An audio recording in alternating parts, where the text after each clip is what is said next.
You ask Tiger to solve. This deals with linear equations with one unknown.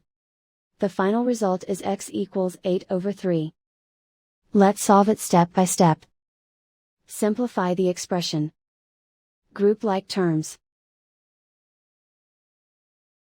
Simplify the arithmetic. Group all x terms on the left side of the equation. Subtract x from both sides. Group like terms. Simplify the arithmetic. Group like terms. Simplify the arithmetic. Group all constants on the right side of the equation. Subtract 7 from both sides.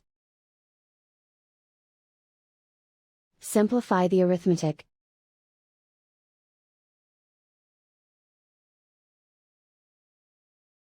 Isolate the x. Divide both sides by -3. Cancel out the negatives. Simplify the fraction. Cancel out the negatives. And so the final result is x equals 8/3.